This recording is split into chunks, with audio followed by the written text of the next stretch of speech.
Welcome to the Pigskin Party Podcast, the only podcast that combines real NFL analysis with a splash of pop culture and a dash of the random. Let's get this Pigskin Party started with your hosts, Brian McFadden and Will Southard.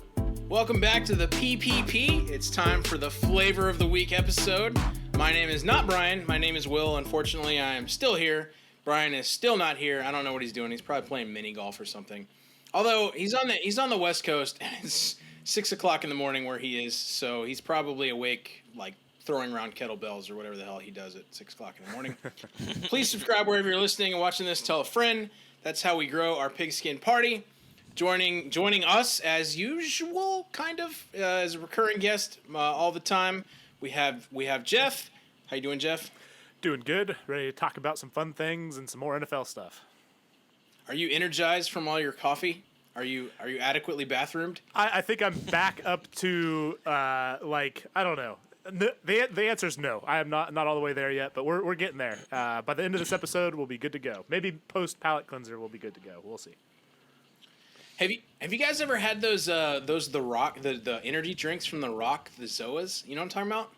No. Hey, you guys seen those? You haven't even introduced Blake yet. Blake, hi. Yeah. Blake, I know. I'm Blake's waiting here. to introduce Blake. Let's just calm down. Blake will be fine. You're plugging The Rock's energy drinks over your third guest. Those are so good. They're like a coffee alternative. It's like, anyway. So if you can't sample some of the zero sugar orange delicious Zoa energy drink, you can have Blake on your podcast like we are. So what's up, returning guys? is Blake Sutterfield, last name in there. I don't know if I gave you a That's last me. name in the last episode. That's all right. You did now, and that's all that matters. How are you feeling, man? Freshly bowled from last night? Feeling all right, man. Feeling my wrist is a little tender, a little sore, but we're getting there. Yeah. Doing the going bowling and sticking your fingers in a communal ball is a very anti-COVID smart move, by the way. I stick my fingers in my own ball that I just bought on Thursday. Thank you. So. Oh, fair enough. Fair enough. Well, if it's your own ball, that's... And if I may, I'm freshly vaccinated with the second dose. So. Very nice. Fair enough. So. And not because I'm flavor fat. of the week. Not because I'm fat. Sorry. I'm fat vaccinated. Hey, I mean, whatever, right? As long as you're #immune squad. I had an old coworker in town last night. We went down to Florida. COVID doesn't exist in Florida. Let's be honest. So the sun just kills it off pretty quick. So my old coworker came down from Blake's job now, vacationing with his family. We went on to Melbourne Beach, and it was like this Friday night music on the beach, tiki bar, seafood place. It was pretty cool. Somewhat socially distanced, so there was that. So it was a good time. But speaking of good times and music, we want to kind of kick off. We got our palate cleanser always. We can't just go right in from a off-topic, randomly tangential NFL episode to another one. So we have to have a break in between. So this week's topic is, we're kind of like, we're not that old. I mean, Jeff, how old are you? I am 31, so that puts me in the 80s. So I grew up I'm an 80s kid still, barely. But 80s yeah. kid. Blake, you're like 15. How old are you? 16, actually, sir. 26. 26. So we're like upper 20s or 30s in my spot. So we're going to talk about music this week. Again, Jeff being the drummer that he is and all that kind of stuff. I think it'd be good to revisit music. We'll talk about music fatigue, right? So, as you get older, do you feel like you've already kind of heard it all?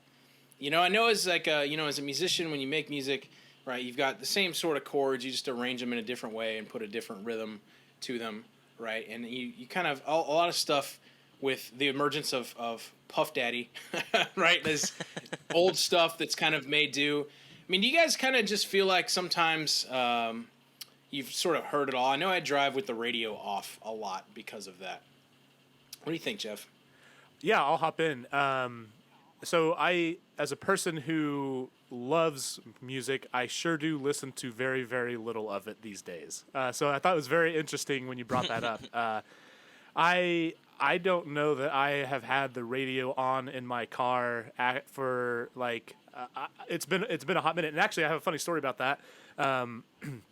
So the vehicle I drive has like like the mode that you can put it in for if you have kids or whatever, and it has like the limiter, like you can only drive X amount of miles per hour.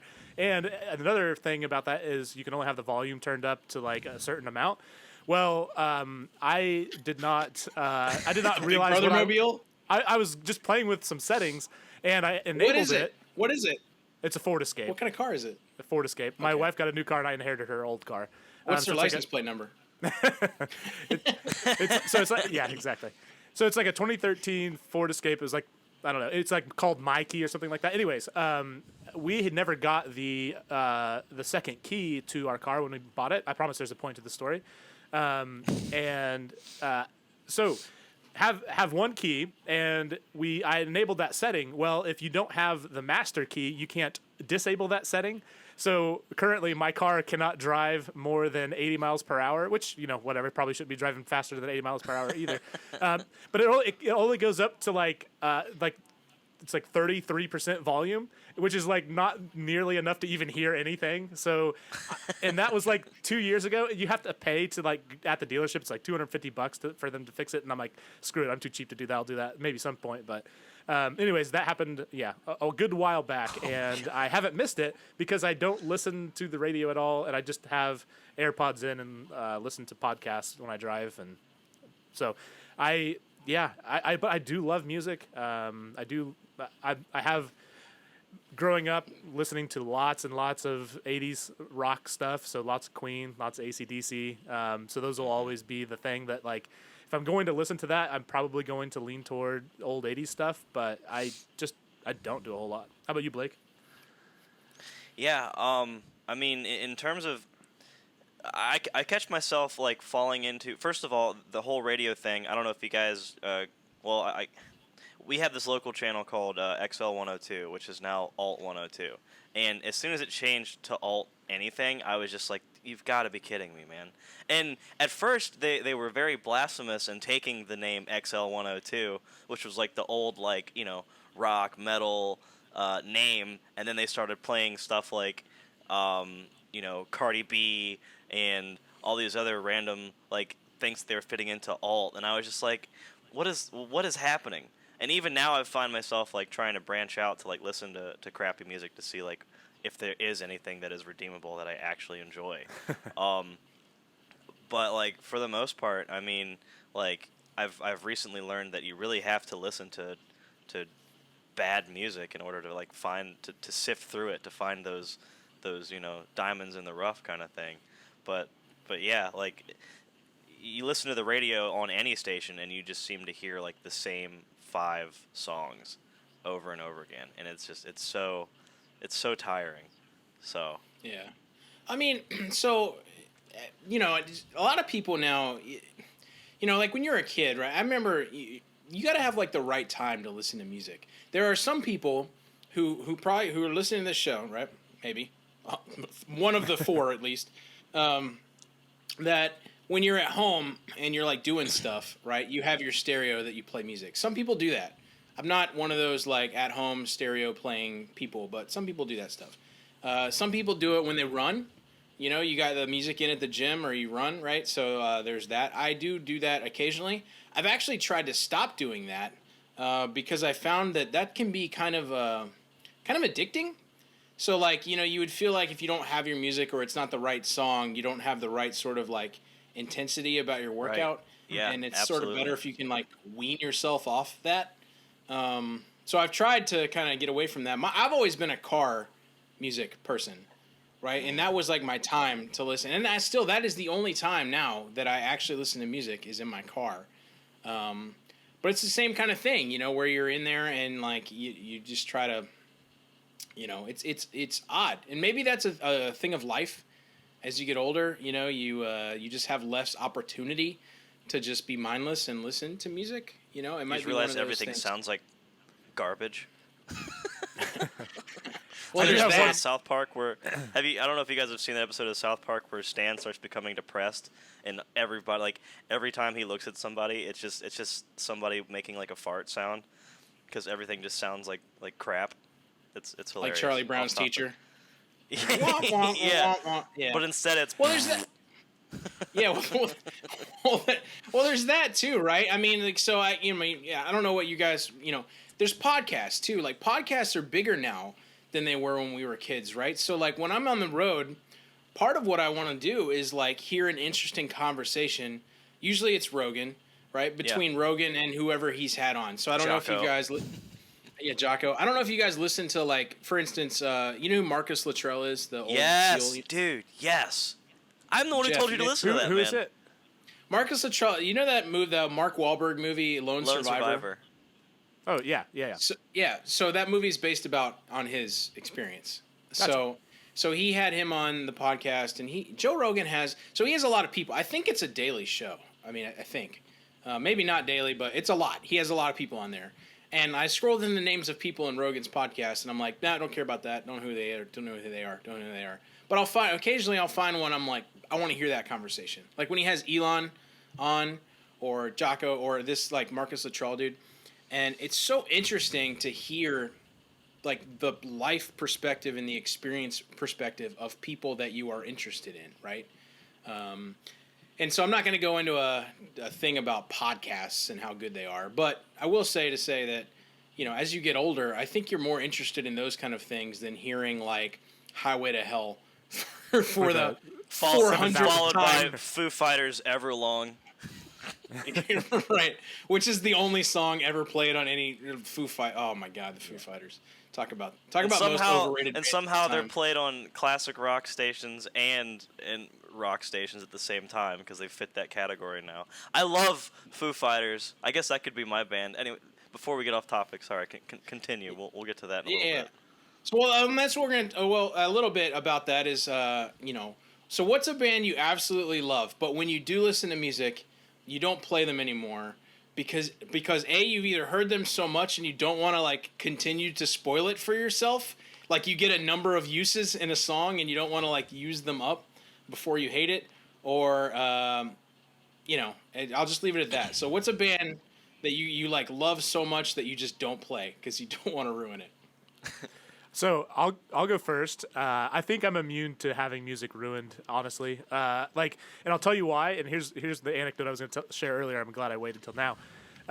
So I do data science stuff, and a lot of that has a lot of coding involved. And I like to listen to music when I code. However, I've tried doing the I don't know, EDM stuff where you don't have like any actual words, because it's very hard to type words when you're hearing words. So like doing the non-vocal stuff. But Jeff goes to I tried for a long time. That's the popular thing. EDM to relax and study to. He's like, let's go if then statement. Yeah. But anyways, I heard from another person who listens to music while they do writing stuff. But what they recommended was have you ever heard of Girl Talk before? It's kind of a weird name. Basically, it's a mashup of like View. R&B, and it's like an hour long. They have like 5 or 6 different songs they've done, hour-long songs that are mashups of 80s stuff and R&B, and it's actually really, really freaking good. So go check that out afterwards. But what I have done is I've listened to that on repeat enough that the words don't bother me anymore. Like, it just doesn't feel like words, and so I can still type. So I've probably listened to the same 2 songs, 2 Girl Talk songs, like at least like probably 4,000 to 5,000 times. Like, that's not even a joke. Like, I've listened to thousands and thousands and thousands of hours of the exact same song. So that's kind of made me immune to ruining music. Like, apparently it's just a thing that I can do. You know, like when you go into a dentist office and like the YouTube video that they're playing on their TV is like 4 hours of the sounds of wave crashing on a beach. That's like what Jeff listens to when he codes. It's just like, here's the sound of a frog's mating call for the next 3 days. I promise the Girl Talk stuff is better than that. Yeah, go ahead. I'm Blake. trying to think, like, it's. I guess it would have to be like when it comes to bands. I don't know, dude. I'm more of a guy, so like, because going back to the whole listen to the radio, like, I hear so much crap on the radio that, like, when I hear a song that is already overplayed in my mind get played on the radio that I enjoy, I love it. Like, Freebird, for example. When you hear Freebird on the radio, and I hear it every day, and so it's like I'll like flog myself and listen to all these classic rock songs like Cherry Pie and all this stuff that I don't want to hear, and Def Leppard, and then Freebird will come on for the 400th time, and I'm like, finally, the song that I want to hear that I would not play in any other setting, Have you guys ever seen that like rap guy, the black guy, listen to Freebird for the first time? No. It is the best video. Like we gotta. I think put you a did link share to that actually. Yeah. We gotta put a link to that in our show social media somewhere. But it's the funniest thing, dude. When he starts hitting the little guitar part, he's like, "Ooh, come on, Leonard!" He's like getting into it, and it's just That's like awesome. It's so awesome to hear people experience that. But Freebird is a song that's just like eternal. It's timeless. It's timeless. There's so, But I guess not all the songs are like that, by the way. they're not. like, They're definitely not. Sweet Give Me Home Three Alabama Steps. is Yep. another one. Yep. As They got a even lot not of being good from stuff. Alabama, you could be from like New York and you'd be like, yeah, sweet Curtis home. Lowe, one of the more underground tracks, but incredible song. But I guess when it comes to bands, let's say like the Chili Peppers, for example, like Red Hot Chili Peppers is probably somebody that they're so overplayed, but like I love them. They're so good. But then there's only like maybe 4 or 5 songs that I truly listen to, and then we'll end up. I had a guy overplaying. tell me one time that it was from our corporate that Higher Ground is the only song by the Chili Peppers that he can stomach. And I said, that's because that's the only song that doesn't sound like the Red Hot Chili Peppers.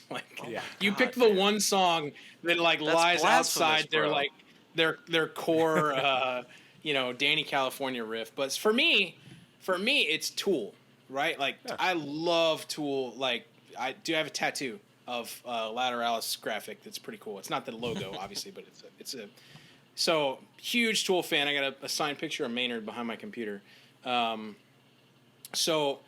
But like I don't listen to Tool on a daily basis because number one, you got to be in kind of like you got to be in a Tool thing. mood. You got to be in a thing, right?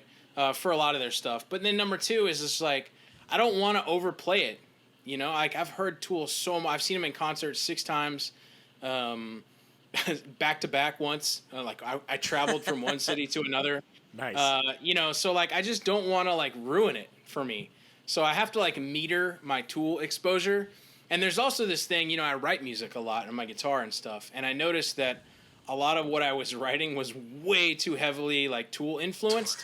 So I was like, I got to branch out a little bit, man. Polyrhythms are not for everybody. So, I'd be interested, you guys out there that are listening, do you have bands that you just love, but you don't want to play a lot because you just don't want to kill it or what, And then the question is, does that mean you actually love them as much as you say you do? Is it that or what is it? So who knows? Jeff, you got anything else on that topic? Or are we good? I think let's move along. I feel pretty cleansed. You feel pretty cleansed? Will. Like, do you feel cleansed? I'm feeling I'm still tired, but yes, very very much cleansed. We'll figure it out. So we talked about in our last episode about making the NFL fun again, right? Like if the NFL had a president, that should be a slogan, is make the NFL fun again. So we thought it'd be cool to talk about favorite NFL players to watch that were just awesome, and not crazy. We're not talking about that, but just fun personalities. And they can either be old dudes, current dudes, whatever. So, Jeff, we'll start with you first on your first pick. Who do you got and why? All right, so my first one that I will do is a player that I grew up with as a young man first getting into football, and it would be Barry Sanders. I'm from Wichita, or Wichita area, so having a player from Wichita in the NFL is cool enough. Certainly not unprecedented, but to have somebody at the level of greatness that was Barry Sanders was just the coolest thing. And I feel bad for your producer, Anthony, who is a Lions fan, but too young to have ever watched Barry Sanders play. That would have been like the best time to be a Lions fan, even though they didn't really do anything with him. But I I would argue that Barry Sanders has, if there could be arguments for other people having a better career than Barry Sanders did, or they're a better runner. Obviously, he had a very short career compared to a lot of those people, but I think he's at his peak, which lasted a good while. I think he's the best running back of all time. Like he was just so amazing, and maybe that's biased because of my my ties to him from Wichita. But if you are a person who can even remotely call yourself an NFL fan and you have not watched at least like a half an hour's worth of Barry Sanders highlights, you need to go remedy that immediately. Like it is the most entertaining half hour you will ever spend. So yeah, my first pick, Barry Sanders. Absolute blast watching him as a kid. So think about Barry Sanders was the pioneer of the -2, -1, -3, 40. You know what I'm saying? Like he like the question is, what I mean by that is like he often would go nowhere or backwards. Yeah.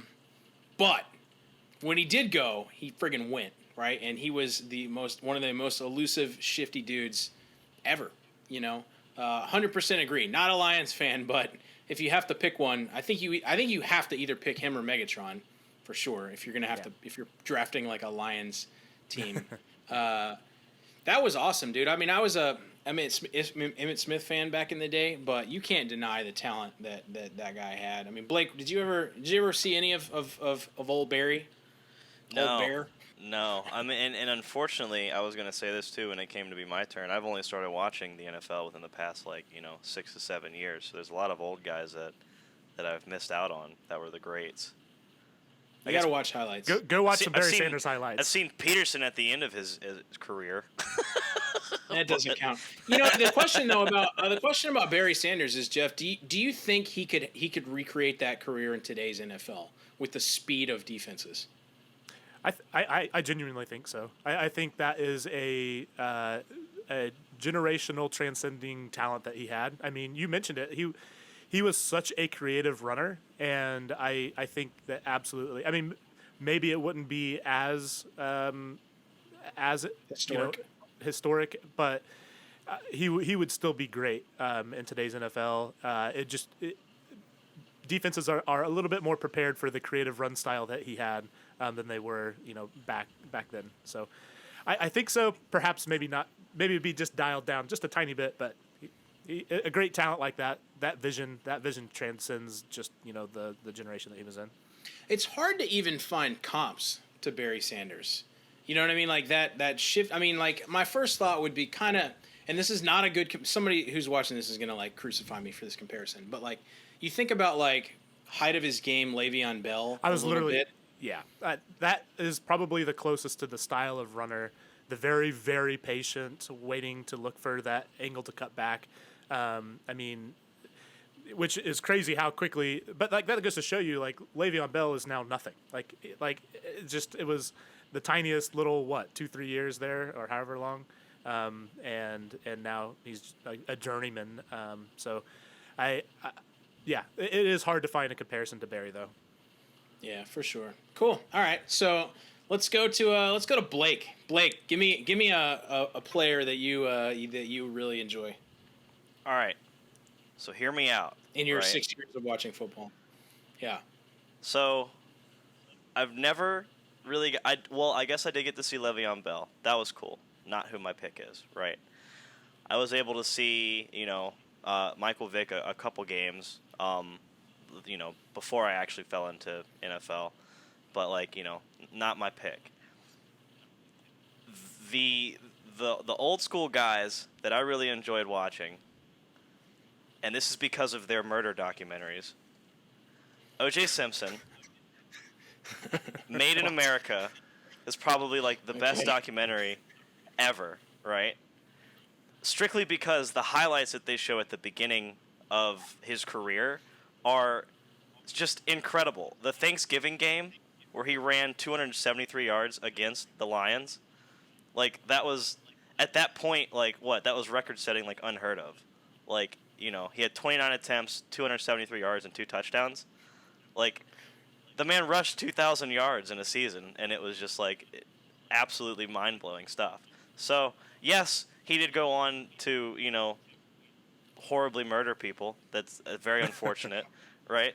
And maybe we could tie that back into our previous CTE conversation, right? Like, what was going on there. But, like, the dude, he, like, at the height of his game, he was such an explosive and incredible runner. And so, if anything, it was just really sad to see him fall the way he did. Because if none of that had happened later on in his life, he would be, in one of those uncontested, like, greatest running backs of all time. And still, in some people's eyes, still, he holds that title, The best run I ever saw OJ make was in the white Bronco. I was as a kid. I watched that as a kid, man, and like it's funny because like you sort of took the topic in a different direction, but like the nation was enthralled with OJ, right? Like he's probably, he's in the conversation. If you just had to think about like most famous NFL players or notorious NFL players, they would call it the same thing. He's definitely in that conversation. He's up there. It's like probably like Tom Brady and then OJ, right? And then like Joe Montana and Jerry Rice. They're kind of like together in that same conversation. Which is a fun topic, by the way, for a different time. Is Brady Gronk ever going to be in the same sort of conversation as Montana and Rice? And I'm pretty sure the answer to that is no.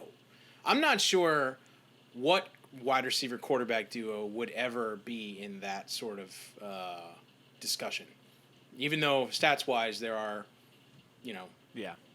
close comparable. But sticking on topic, all right, Blake's going with OJ. I'm gonna throw one out there, and I don't know if you guys have ever seen the. I'm a little older, so I'm gonna go in terms of fun in my childhood. I'm going with Dion Sanders, and this is blasphemy for me. Florida State guy, right? And now he's his NFL personality. He's a coach. You could think whatever you want to about him. But in the day when he was playing, dude, his nickname was Primetime. Like, you always knew at any given moment, like, when you think about all the corners, right? Revis, all those kind of guys that were just locked down, shut down corners. You knew Dion was pick six, like, capable at any single moment, right? Not only that, the Cowboys were like, screw it, we're just going to line him up at wide receiver. Like, he's that good of an athlete. Like, where do you see that in today, And he played baseball, and he was good. He's an insane athlete.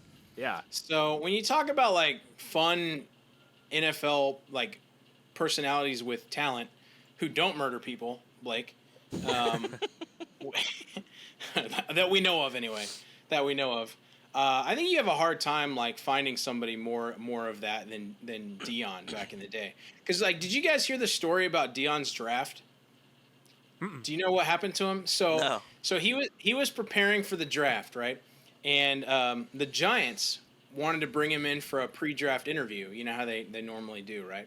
And they sit him down and they gave him like this book, like this personality test thing to take. There was this fat like workbook of paper, and he looked down at it, and he's like, "When do you guys draft again?" And I forget what pick they had. It was like, yes, I have heard this. It was like 7 or 13, and he goes like, "Well, you're not gonna be able to get me anyway, so I'm out." Yep. And he just left. He's like, "I'm not filling that out. That's a lot of stuff." And he just left, and he was gone. So there's that. Yep. So just like that bad boy kind of like I'm the best and there's nothing you can do about it. Like nobody better than Sanders. So, all right, I talked a lot. Let's go back to Jeff. Who you got? Who else you got? All right. So this is a homer pick here. So I like the height of like me when I was in like middle school, early high school. The Chiefs back then in the early 2000s or. Early 2000s was a really, really fun time. We never really did anything, but we did have some very, very good offenses. And I wish we could have the flipping offensive line that we had back then, one of the all-time great offensive lines back in like 2003. But one of the most entertaining players I have ever witnessed, aside from some recent quarterback on our team, was Dante Hall. That 2003, I think, season where he had like – to have a punt returner that can literally change games or win games. Like he single-handedly won us at least one game I can think of. This is the same thing. I say if you haven't seen Barry Sanders highlights, go watch Barry Sanders highlights. But you got to do the same thing with Dante Hall. Like you're not going to find any more entertaining. Like there's a YouTube video that goes over that entire season and his impact. You absolutely have to watch it. It's unreal. But the greatest thing ever is I think one of the best NFL highlights of all time is his kick return against the Broncos, which as a Chiefs fan is like the sweetest thing because that does get a lot of playtime randomly in NFL highlight reels and such. And to see him do that to the Broncos and make them look so stupid is the best thing ever. Dude, so like Blake, I don't know if you ever knew this about me, but I had just like random. I've been an NFL journeyman fan for a while. Like I just liked players. Like growing up, loved Brian Urlacher. He was my favorite. Brian Urlacher, all those kind of just fun guys, right? One of the guys of a jersey that I had. This is the only Chiefs jersey that I've ever had in my entire life. Is Dante Hall because of that. Joystick. Dude, there was a slogan in the NFL. The slogan in the NFL was "Don't kick the ball to Dante Hall." You remember that? Yep. And like he would line up. Blake, have you ever watched any Dante Hall highlights? You know who we're talking about? No, I haven't even heard the name. No. I'm so jealous. I'm so jealous that you get to go experience I need this. you to go watch his Dante Hall highlights. So like, here's the thing. I'm queuing it up right now. Have you heard of well, don't let it play audio. But have you ever heard of heard of Devin Hester, right? No. Okay, well, I'm so jealous. You're two greatest kick returners of all time. So Blake's actually not an NFL fan. For everybody listening, we found him on the side of the road, and we're like, "Do you feel like being on a podcast?" And he's like, "Yeah, let's do it." And we traded him some muffins for airtime.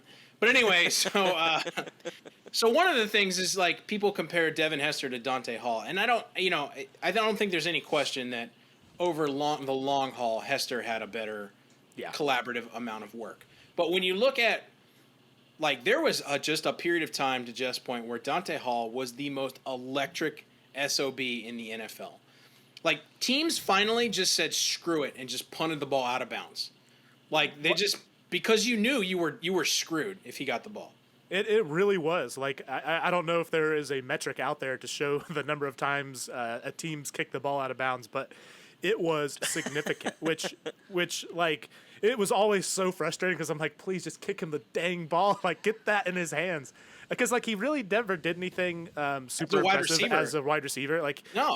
he was a kick returner and a kick returner only, basically. And because, a lot of times fantastic kick returners end up being also really, well, a lot of really good wide receivers get their kind of start as a kick returner, but then they're good enough as a wide receiver that they don't want to, put them at risk returning kicks. Like Tyrek Hill, for example, was a very good kick returner for half a minute until we realized, like, hey, actually, we should just be throwing him the ball. Let's not get him hurt. Yeah, right. But yeah, so Dante Hall, human joystick, absolute blast. Go watch some highlights. They're freaking fantastic, especially that Broncos one. Every time I tried to field a kick when I was playing football, like what the first thing they tell you to do when you're learning how to field a kick is like, don't come forward, right? Like you're going to come forward, it's going to go over your head. And I'm like, got it, won't do that. And then the ball's in the air, I'm like, no, I was like, that's not going to get, like, and then I'd run forward and be like, sail way over my head. I'm like, damn it, I failed again. You know what I mean? Like, I don't know how people field kicks in the NFL, dude. Like, having the arc of that and coming down, like, and then the nervousness. Oh, yeah. Like, that whole thing is like, I would drop it from being nervous. I'd just be like, it hit me in the chest and bounced 20 yards out, So the fact that he caught it is nice, but the fact of what we did with it is also crazy. So I don't know. I don't know if there's, I guess to finish the conversation on him, what happened? I remember he just kind of like was a thing, and then he just kind of was not a thing, almost really quickly. Yeah, I don't know. It was a weird deal. He did have so after that crazy season, his next season he did okay-ish, and then after that it was basically nothing. So, he probably a combination of things. One, I mean, even when he wasn't doing as great, a lot of that was people just not kicking to him anymore.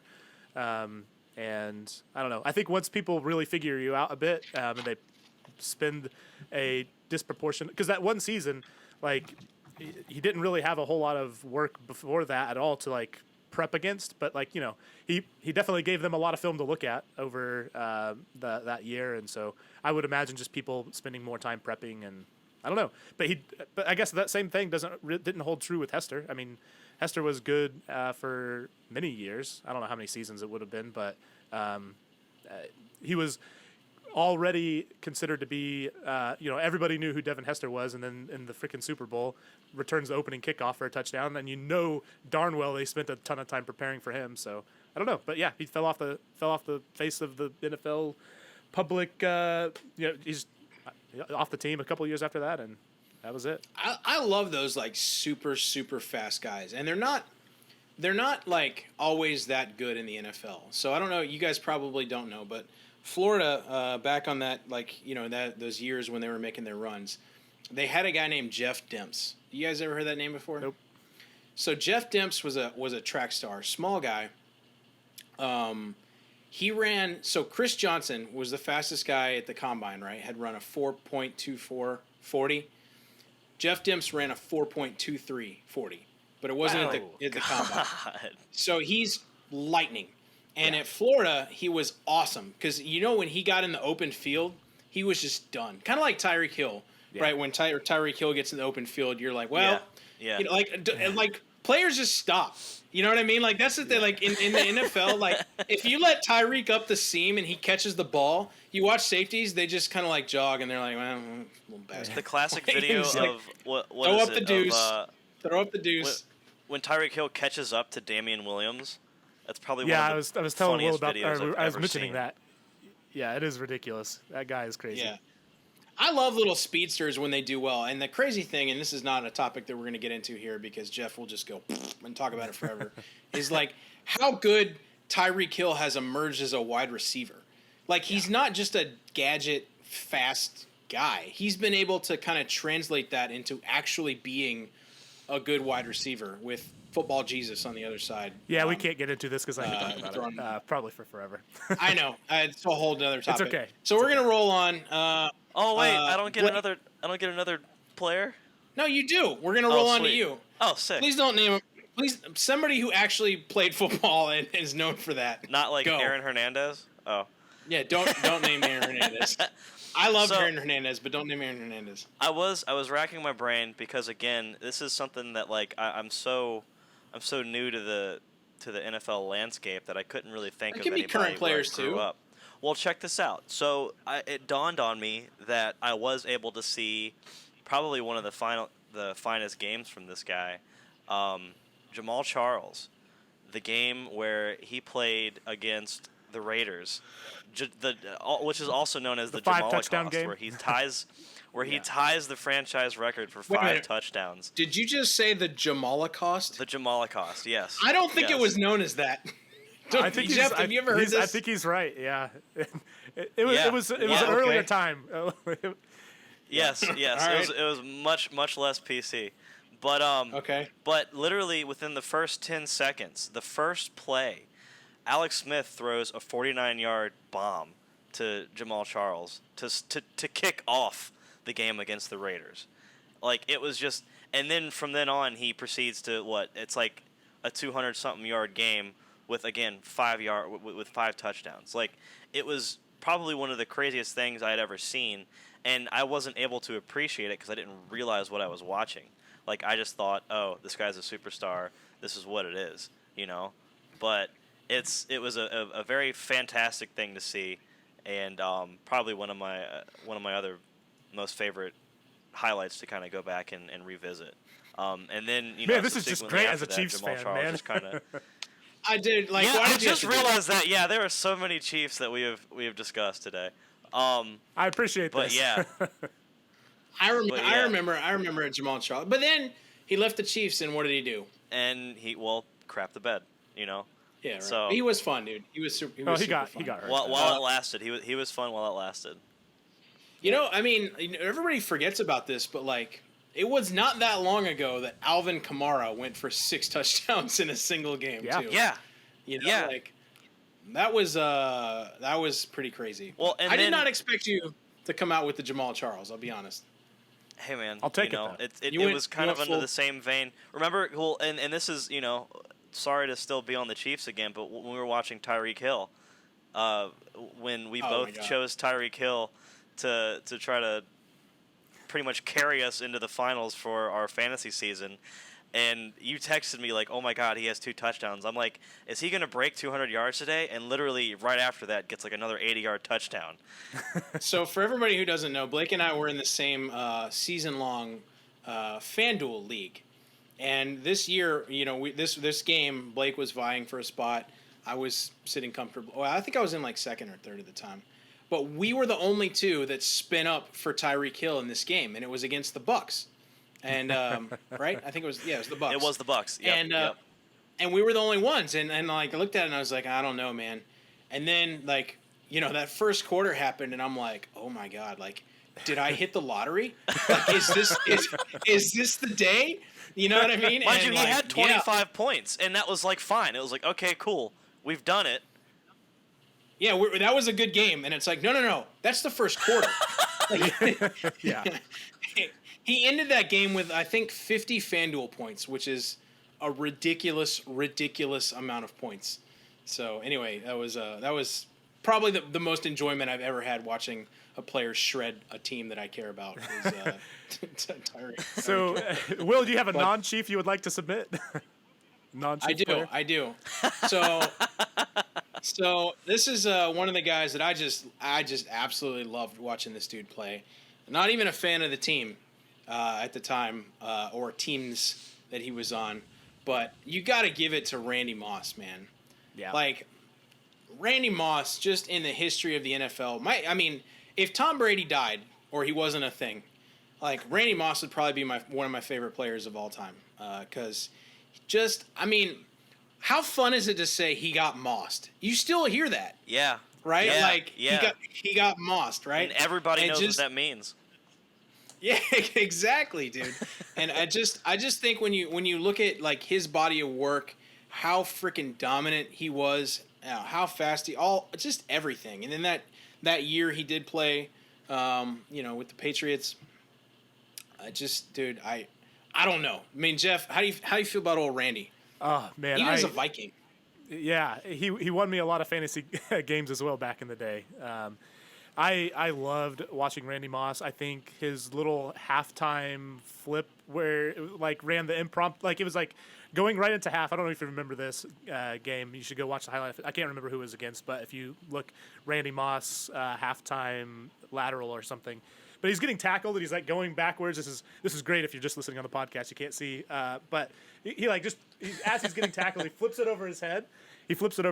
And to his running back, I think it was, that was trailing him, and turns it into a touchdown. Dude literally took the league by fire his rookie season and never let up. I mean, he was absolutely phenomenal for a very long time.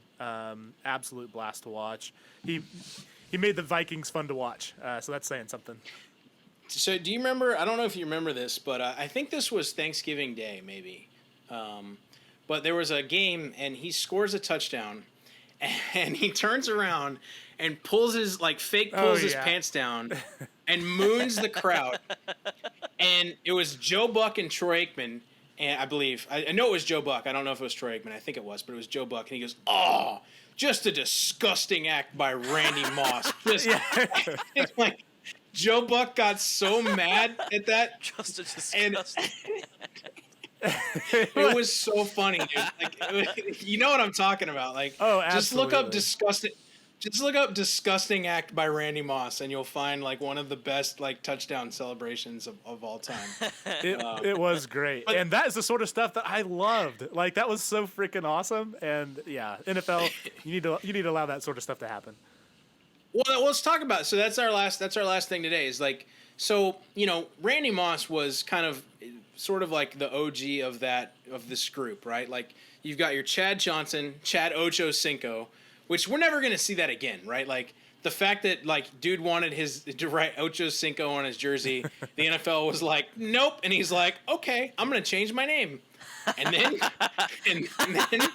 he had it on the back of his jersey. Yep. So that's that. You know that, right, Blake? You know that's how that happened, right? He's a So specimen. So you had that. You remember, and you had T.O., right? You had the Sharpie.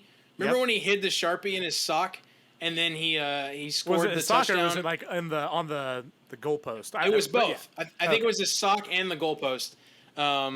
Pulls out the Sharpie, signs the ball. Like, and you had Chad Johnson put on the future Hall of Fame jacket on the sideline. Oh my God. All that stuff. You had Randy Moss kind of going crazy doing his thing. I mean, you had a fun core of wide receivers, right? Like, that just were larger than life NFL personalities. Didn't that, like, you hate. Sorry, didn't Ocho Cinco? Didn't he try to bribe a referee like with $1? Yeah. Or something? Yes. With a single dollar? Yeah.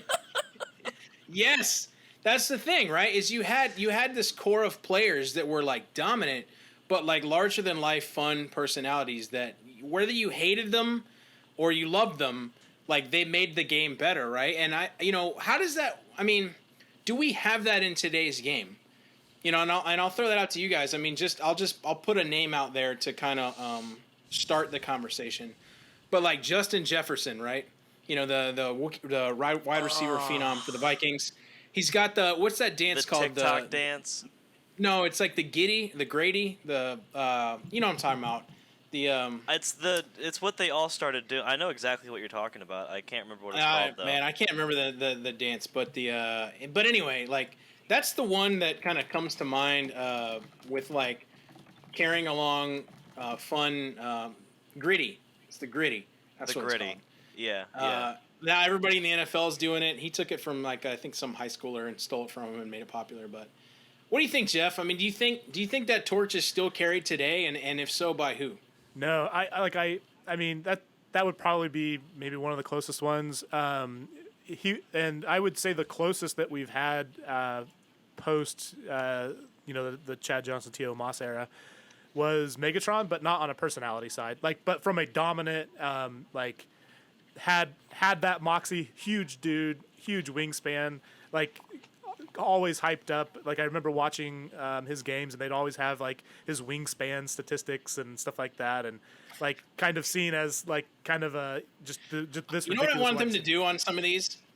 Like Kyle Pitts has a 84-inch like wingspan, right?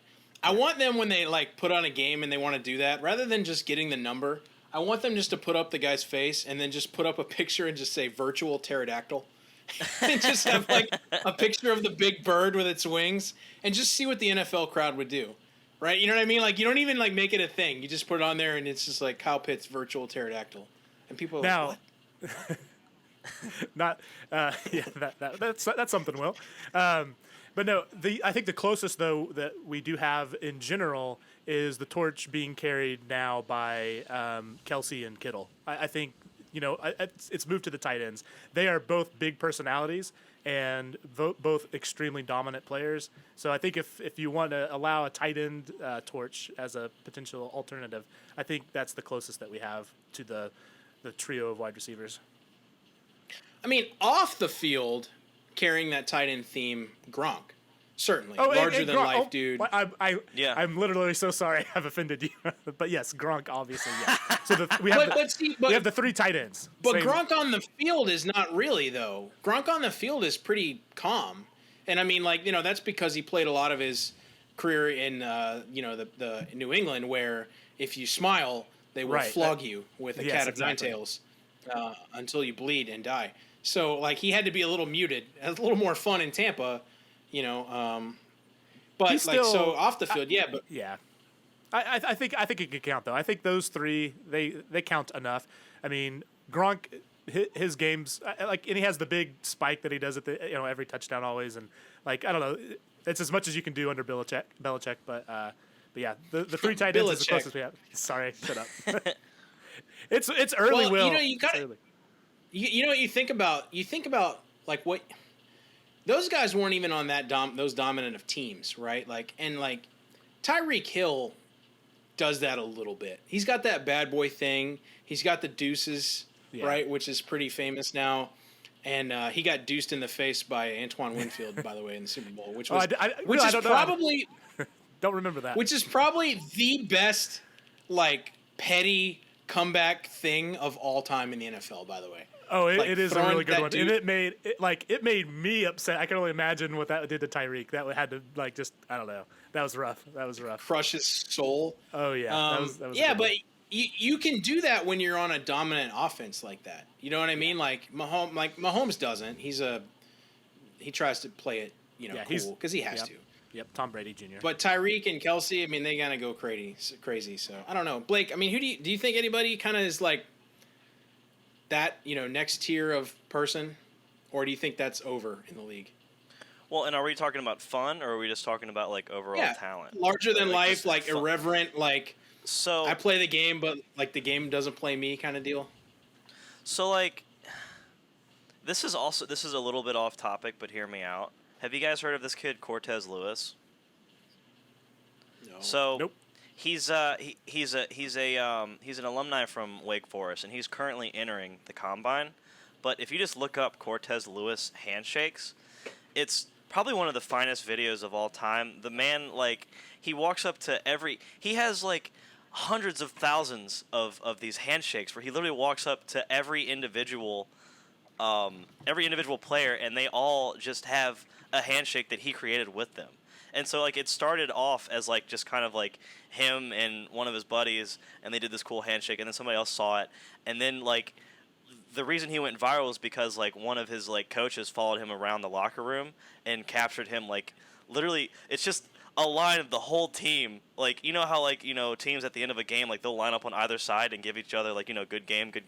It's basically the whole team coming up to Cortez Lewis to all get their handshakes. And it's probably one of the funniest things I've ever seen, just because like it's every single one of them is also unique. But in terms of fun, I think if he's able to make it, he will definitely be that guy. He already has. I think he's part of like the TB12 Foundation and stuff like that. So he's got a backing to get into the NFL. Hopefully he has the talent. Hopefully he's able to kind of like carry that good attitude into the the franchise. But it's just so I find him fascinating. And beyond that, I mean otherwise, I just think. Go ahead, Jeff. Go ahead. I was gonna say I'll give an honorable mention to somebody who definitely is trying to, and his name is Juju. He wants to be that. Yes. He's just not good enough. Dude, he is trying, but like, my goodness, man, when he was dancing on literally every single one of those, every time he was like dancing on one of the team's like logos, doing his TikTok stuff, that was just annoying to me. That wasn't even fun because he wasn't doing anything with the Steelers, That's the thing. If you're gonna do that and you're gonna be like irreverent, you also have to be good and dominant. Gotta back that up. Yeah. You know what I mean? When you're 'Cause not if getting any targets, you can't. Right, when you're being outdone by Deontay Johnson and Claypool, Chase like- Claypool. Chase Claypool, like you. That's the thing is you have to know, and like Baker Mayfield, right? Jesus, you got a Browns jersey on. We didn't talk about Baker Mayfield. He's reeled that fair. in. But as soon as the Browns start becoming dominant, like that's coming back. I from wook up. Baker. Yeah. Fair enough. I guess Baker could be. I woke up dangerous. I woke up feeling dangerous. That his freshman season was electric in that like he had that spunk. He was carrying over that Sooners mentality. What was it, like the one game where he walked up to the coach on the sidelines after he was talking smack and like grabbed his junk or whatever at him? Like he had that fire. But then, he starts doing all these progressive like, commercials and stuff like that and becomes like TV famous and then proceeds to suck the next season. So I was so like iffy on his mentality, but hopefully he's able to reel it in and we can get that dog back out of him. That's the thing is like, he had to reel that in to stay focused a little bit. If he starts becoming, good again, like I would say, I can't believe I didn't think of that example first, but like that is the tour. But look how he like, our factory's in Cleveland where we work, and Cleveland loves Baker Mayfield. Yeah. He took his hits when he started to suck, and there were people that were like, come on, dude. They were comparing him to Brett Favre his first season because of his gunslinging ability. I was there. His first game when Tyrod got hurt and Baker came in, it was against the Jets. I was there for that. And I just happened to be in town at a work thing, and I just happened to go to that game, and he came in, and everyone was like, yeah, finally, freaking, Hugh, had to just eat it. Oh, my God. So you want that kind of stuff, man. Yeah. I mean, you want the league has to figure out a way to be more fun, and I don't know. I think some of the rules kind of play into it too, like the catch rules that they have and some of that sort of stuff. From our early discussion about CTE, I don't know whether they're going to relax rules or there's going to be more rules, but whatever you do, I think the NFL just has to keep fun on the first and foremost. So. Yeah. Yep. That was fun. That was a fun discussion. So, anything else you guys got? Are we solid? I think let's wrap it. I think do it. I think we nailed it. Let's do it. Blake, are you going to be before we do that? Are you going to be bringing back your YouTube action? I know we've sort of invited you here. Tell people a little bit. I mean, we didn't talk about you nor your team nor anything about you. You're just kind of here, but anything you participated, important, which was fun. So, what was your YouTube? No, so my YouTube channel is currently called Blake's Rips and Brews, and it was based on the premise that I would do a weekly episode of ripping into these football card packs. It started off as I guess a pandemic hobby, since we had no sports. XFL got, taken right from under us, so then there was just no football for the rest of the year. No beer snakes. No more beer snakes. It was just a very depressing time, so I was like, time to start buying card packs. And so, of course, the time that I got into it, the prices start going, insanely, high. It just starts skyrocketing. So I took a little bit of a break, but the channel is called Blake's Rips and Brews. I would rip into a pack. I would have a beer and kind of review the beer and hopefully get some kind of cool card pulls and stuff. But the rebranding is on its way. It's going to be Blake Breaks, and so hopefully I can get my hands on some more expensive weekly items and rip into them to show anybody who's interested. Blake's actually going to do it for the channel, so that's going to be kind of fun. We'll have it on here. It'll be a PPP party. PP party? Nice. PP party sounds really bad. It's the triple P football card. Actually, Blake is the reason, fun fact, that I have my signed DeAndre Hopkins over there and kind of got me into the cool world of jerseys inside of cards. I didn't know that was a thing. Yeah. I didn't know jerseys came in cards, but they do. And hopefully for Blake, his Prism autographed Justin Herbert treasure piece will continue to appreciate and which value. I can go grab and show off if you. You know what? You gotta do it. We gotta have. We gotta have show and tell on the PPV. Just show one thing because that's Speaking of Baker Mayfield. Oh, look at that! So that's I'll awesome. Show that off. When did you get that? When did you get that? This was actually a gift. This was a gift from one of my friends from a little while back, but. He just held up, so you can't see it. So he held up a signed, not signed, but a Baker Mayfield I forgot card to, because people are listening to this most likely, yeah. a chunk of jersey in it, so that's awesome. So Yep. cool. Well, we'll have you back, man. That was fun. I appreciate the discussion, Jeff. I'm sure you'll be around all the time, as we roll forward. And Brian, much to the sadness of everybody who listens to the show on a regular basis, we'll probably be back next week. So there's that. And I won't be hosting anymore, just offering my usual stupid takes and sad humor. So, appreciate that. Hope you guys had fun. Please subscribe, tell your friends, leave us a review. Check out our YouTube channel. As I said, we're gonna be augmenting our YouTube presence a lot. It's not gonna just be the podcast. It'll be Blake's content, fun things like that. Go watch your Dante Hall highlights, your Barry Sanders highlights. If you're like Blake and just haven't watched the NFL and are 15 years old. Check out our Twitter, official PP Pod, YouTube, IG, Facebook, TikTok, Discord, community. You can email us, pigskins and politics, I guess, is still our email, at gmail.com. So we'll go on from there. I appreciate you guys. Have a good week. Getting ready for the draft, and we'll see you next time on PPP. Thanks, Will. See you guys. Thanks for tuning in to this episode of the Pigskin Party Podcast. If you're enjoying the show, please feel free to rate, subscribe, and leave a review wherever you listen to your podcasts. We really appreciate that effort. We'll catch you in the next Pigskin Party.